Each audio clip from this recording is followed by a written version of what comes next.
Hello everyone, কেমন আছো তোমরা সবাই? আশা করি সবাই ভীষণ ভালো আছো। আমিও খুব খুব ভালো আছি। আজকে সপরিবারে সকাল সকাল ট্রেনে উঠে পড়েছি, আর ট্রেনে উঠেই চোখ পড়েছে পেয়ারার দিকে, তাই সবাই একটা করে পেয়ারা খেয়ে নিলাম। আর মা বসেছিল আমাদের একটু পাশের ওই দিকে সিটে। আর এই হলো ট্রেনের সেই 30 টাকার কানের দুল, যেটা আমার চোখে পড়লেই আমি প্রায় দিন কিনে থাকি। তাই সেদিনকেও একটা কিনেছিলাম। কেমন হয়েছে অবশ্যই জানিও। ট্রেন থেকে নেমে কিন্তু আমরা টোটোতে উঠে পড়েছি, আর আমি আর আমার ঠাম্মা চলে যাচ্ছি আমাদের গন্তব্যে, আর মা আর বোন চলে গেছে অন্য দিকে। আর যেই বাড়িতে এসেছি সেই বাড়ির ঠাকুরের জায়গাটা কিন্তু ভীষণ সুন্দর দেখতে লাগছিল। আমার ঠাম্মা যেহেতু মিষ্টি খায় না, তাই ঠাম্মাকে 1 প্লেট ফল ধরিয়ে দেওয়া হয়েছে। আর তোমরা হয়তো এবার বুঝতে পারছো আমরা কোথায় এসেছি। আমরা এসেছি আমাদেরই এক আত্মীয়ের বিয়ে বাড়িতে, মানে তার আর কি মেয়ের বিয়ে ছিল। কার মেয়ে সেটা একটু পরে তোমাদেরকে বলছি। তার আগে দেখো বিয়ের মণ্ডপটা কি সুন্দর দেখতে লাগছিল, আর বউ বসার জায়গাটাও কিন্তু খুবই সুন্দর সাজানো হয়েছিল। এবার বলি কার বিয়ে। এটা হচ্ছে আমার ঠাম্মার খুড়তুতো দাদার মেয়ের ঘরের মেয়ের বিয়ে। একটু দূরের রিলেশন, কিন্তু ওরা সবাই আমাদেরকে খুব ভালোবাসে, আর আমরাও সবাই ভালোবাসি। সেহেতু আমাদের ইনভিটেশন ছিল, কিন্তু আমরা বেশিক্ষণ ওখানে থাকতে পারিনি, কারণ আমাদের অন্য আরেক জায়গায় ইনভিটেশন ছিল, তো আমাদের সেখানেও অ্যাটেন্ড করতে হতো। আর এতক্ষণে হয়তো তোমরা বুঝতেই পেরেছো যে কে বিয়ের কোণে। এই যে আমাদের কোণেও কিন্তু এখন ডান্স করা শুরু করে দিয়েছে। বিয়েবাড়ি মানেই তো তাই বলো, হাসি মজা আনন্দ হই হুল্লোড় এইসব নিয়েই কিন্তু বিয়েবাড়ি। আমারও বেশ ভালো লাগছিল দেখতে। আর ছেলের বাড়ি থেকেও দেখো কত তথ্য এসেছে। আমার সব থেকে বেশি ইন্টারেস্টিং জিনিস লেগেছে এই মিষ্টিটা, দেখে পুরো কাপ কেকের মতো লাগছিল। তো যাই হোক, আমাদেরকে ওখান থেকে ফিরে আসতে হলো। আর যেহেতু এই ভিডিওটা সরস্বতী পুজোর আগে, মানে 12ই ফেব্রুয়ারির ভিডিও, সেই কারণে কিন্তু চারিদিকে দেখতেই পাচ্ছ সরস্বতী ঠাকুর, আর চারিদিকে হলুদ জামা কাপড়ের ছড়াছড়ি। আর এইবার আমরা আবার চলে আসলাম অন্য একটা বাড়িতে, যেখানে আমি আসবো তোমাদেরকে আগে বলছিলাম সেই জায়গাতে। আর এখানে কিন্তু আমাদের উপনয়নের জন্য ইনভিটেশন ছিল, আর যার উপনয়ন সে দেখো মুখ ঢেকে বসে রয়েছে নতুন বউয়ের মতো। আর এখন আবার তাকে নিয়ে যাওয়া হচ্ছে আমার মা আর আমার এক পিসি, মানে যার পৈতে তার মা আর আমার মা দুজনা মিলে নিয়ে যাচ্ছিল। আর এই পৈতের নিয়ম কারণ সম্বন্ধে কিন্তু আমি কিছুই জানি না। আমি এই প্রথমবার কি করে উপনয়ন হয় সেইটাই দেখছি। আমি একেবারেই কাঁচা, কিছুই প্রায় জানি না।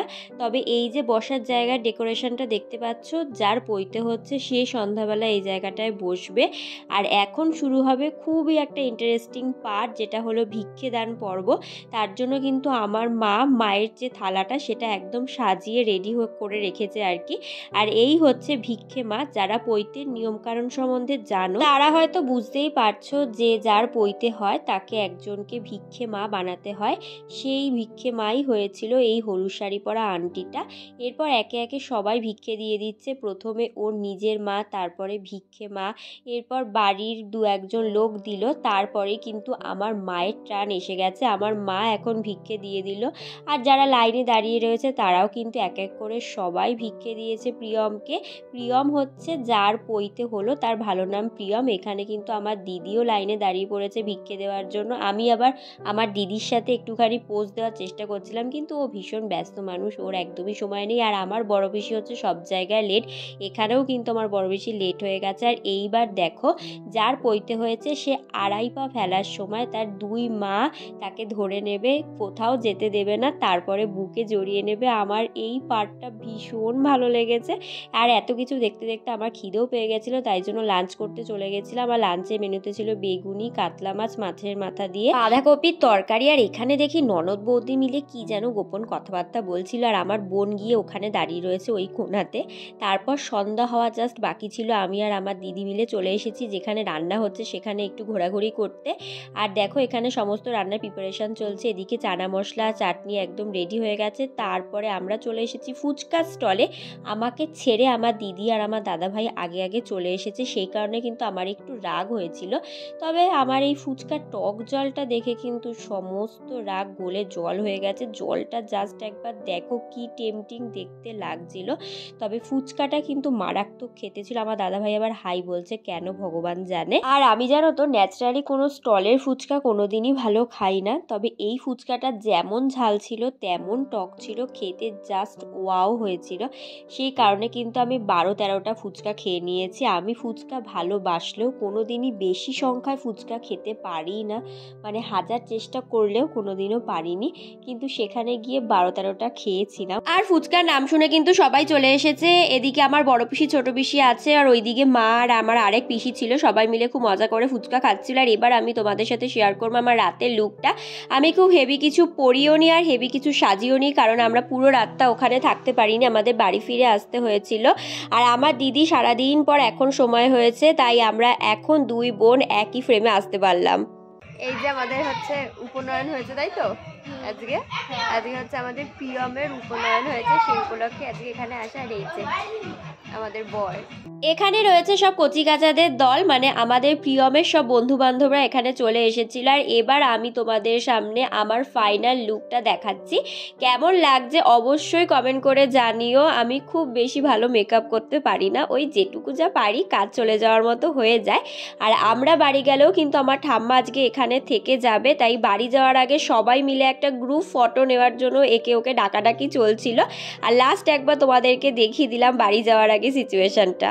আমাদেরকে স্টেশনে পৌঁছে দেওয়ার দায়িত্ব নিয়েছিল আমার দাদা ভাই। আর স্টেশনে এসে ট্রেনেও উঠে পড়েছি। আর সেদিন রাত্রিবেলা খুব ঠান্ডা পড়েছিল, মাথায় দেওয়ার কিছু নিয়ে যায়নি, তার কারণে বোনের লেহেঙ্গার ওড়নাটাই বাধ্য হয়ে মাথায় দিতে হয়েছিল, তবে সোয়েটার পরে নিয়েছিলাম।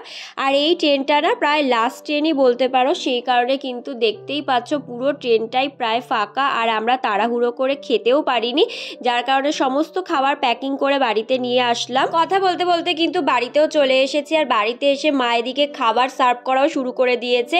মেনুতে অনেক কিছু ছিল, জিরা রাইস ছিল, তারপর রাধা বল্লভী ছিল, ভেজিটেবিল চপ ছিল, চানা মশলা ছিল, আর ছিল দই কাতলা। আর কন্টেনার দেখেছো, বাড়িতে খাবার নিয়ে এসেছি বলে কন্টেনারের পুরো একদম ছড়াছড়ি হয়ে গেছে।